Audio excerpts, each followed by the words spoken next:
Today we continue our Canadian MMA year-end awards for 2022 with our Fight of the Year. Of course, this is one of the toughest lists to do as I had about 40 fights in competition to get on the list. I had to cut down to 10 with 5 honorable mentions, and we're gonna start with these honorable mentions right now. We've got Dario Sinagoga against Kyron Cameron at BFL 71. Darren Elkins against Tristan Connolly at UFC Vegas 53. The shortest fight of the year, Rabai Serais against Kevin Généreux in the Samourai MMA 2 main event. Number 1 versus number 2, Shane Campbell, Cal Prepolec at Unified 43. And finally, Noah Halley against Gabe Sagman at Unified 44. Let's begin the top 10. At number 10, we've got Scott Hudson and Xavier Nash at BTC 14. And this fight was between teammates. It was a rematch. So you knew that these two guys knew each other very well, as it was on short notice too, and they basically were training together for their respective fight just before they accepted to fight each other again.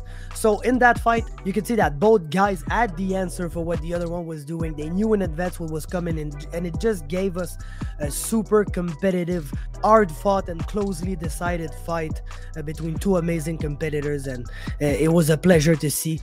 Probably not for the guys at Niagara Top Team, as two of their teammates were beating the shit out of each other, but for the general fan, it was an amazing contest, and that's why I got it at number 10. Number 9, it's Alexander Martinez against Clay Collard at PFL 4. And in my opinion, Clay Collard was one of the only reasons to tune into the PFL this year. He always gave up super exciting matchups, so when I saw him matched up against Alex Martinez, I knew that it was going to be crazy, and it was. Both at their moments, the fight was super tightly contested, and the Canadian fighter emerged victorious by decision in what catapulted him into a playoff spot in what was one of the best fights of the year. That's why I got it at number 9. At number 8, we've got the pro debuts of the Jinja Ninja Brendan Labrecque and Samson Bieri in an absolute bloodbath at BFL 73.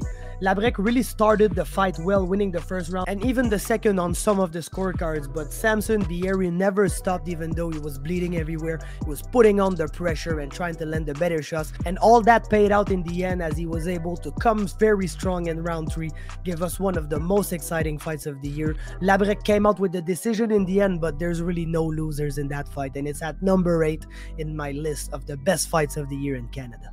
At number 7, we've got another Scott Hudson fight, this time against Austin Tweedy at Unified 48, and wow, what an absolute war. These two guys basically forgot that they could punch each other. This was a short-range clinch battle, and at a point, Scott Hudson just forgot that he could punch and kick.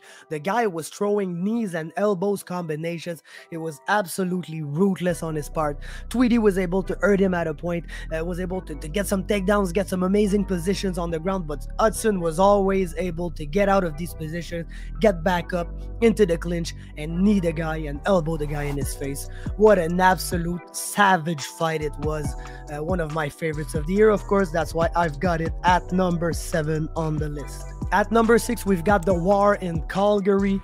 Tim Smith, Curtis Demarce, Unified 44. That was pure madness. Just two old grizzly veterans that you know what they're gonna bring to the table, and they brought it in full force. They were hurting each other, they were dropping each other. It was absolute madness from minute 1 to minute 15, and it only went in a crescendo too. So what an amazing fight, what a way to come back from retirement from Tim Smith, and Curtis Demarce always there to put on a show.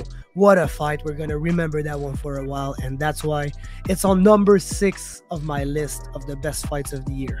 At number 5, we've got another absolute wild fight, which happened in the US at XMMA 4. It is Cole Smith and John Sweeney. What an absolute war. These two guys just went at it in what was Cole Smith's first fight since he left the UFC, and he gave everything he had to John Sweeney, who did the same in reverse, and Sweeney was able to be a little more athletic, a little more explosive in that fight, and got away with the split decision, a very close split decision in what was in the end a fight that, once again, like I said many times on this list, there was really no losers. Only winners were the fans, as we got to witness one of the wildest fights we're ever gonna see. At number 4 is Nguyen and Gagan Gill at BFL 71, and when these two got matched up, you knew that it was gonna be wild, because John Nguyen is a very good striker who is more on the technical side, and Gagan Gill, very good striker too, but the guy's a bruiser. He's a brawler. He wants to come forward and try to hurt you, as he's a very powerful striker, and that's what he did. But Nguyen seemed to mostly have the answer for what Gagan Gill was offering him, though they were trading rounds back and forth. Nguyen won the first one, I think Gill won the second one, Nguyen came back strong in the third one, in what was, yes, a very exciting contest, but also a beautiful technical striking matchup between two amazing fighters. That's why it's in the top 5 of my favorite fights of the year 2022. At number 3, Shane Burgos, Charles Jourdain, UFC Long Island. We spoke about this fight in length during the year, as it was a contentious decision. It got us to discuss how fights were judged, because Jourdain had all the offense in that fight, at all the big moments. Yes, Burgos was able to land some good takedowns and get the back pretty quickly from these takedowns attempt, and spend a lot of time on Jourdain's back. He even had a nasty face crank at a point, but Jourdain always kept fighting, was able to get out of these positions, and in round 3, he went absolutely bonkers. The mythical fighter, third round Charles Jourdain, came out in full force and was so close to finishing Shane Burgos and basically doing to Shane Burgos what Shane Burgos does to people. It was an amazing moment, an amazing fight. It's my third fight of the year, and it's a fight that proved to everybody that Charles Jourdain could hang with the best in the world. What a moment it was. It's at number 3 on the list. And at number 2, Strahinja Gavrilovic, KB Bhullar, Unified 43. I believe this fight is gonna win Fight of the Year on many people's list, but I had to put it at number 2 because the number 1 was such a favorite all-time fight for me. But when KB was booked against Strahinja, you knew that Strahinja was exactly the style matchup that was gonna force KB Bhullar to fight. And when KB Bhullar's forced to fight, he becomes one of the best fighters we've seen. And it's exactly what happened. Strahinja always kept pushing forward. KB had to do everything he had to fend him off to get some breathing room, but Strahinja was not gonna leave any breathing room to KB. They absolutely went to war in what was one of the most memorable matchups we've seen in years in Canada. And at number 1, if you know me, you know that this was gonna be my number 1. It's Mateo Vogel, Nick Ouellet, BFL 72. Listen, I am a jiu-jitsu nerd, and they just jiu-jitsu'd the fuck out of each other for 5 rounds. I believe at a point, like, the submission attempts were 20-something to 15 for Mateo. They kept trying to submit each other. These are 2 of the most proficient black belts we've got in Canada, basically, and they just tried to submit each other, and nobody was able to submit the other because the 2 guys are so good.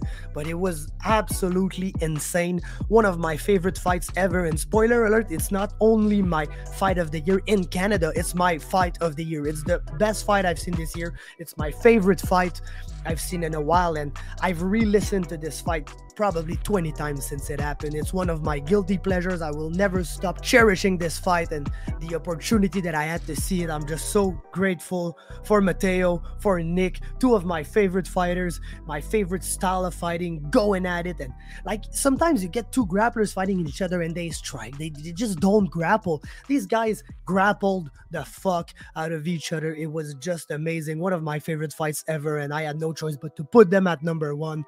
Mateo Vogel, Nick Ouellet, a fight for the ages. It is my fight of the year. So there you go, guys. That concludes my fight of the year list for Canadian MMA in 2022. Hope you enjoyed. Like the video if you liked, subscribe if you want to, and stay tuned for the remainder of my list coming very soon on the channel.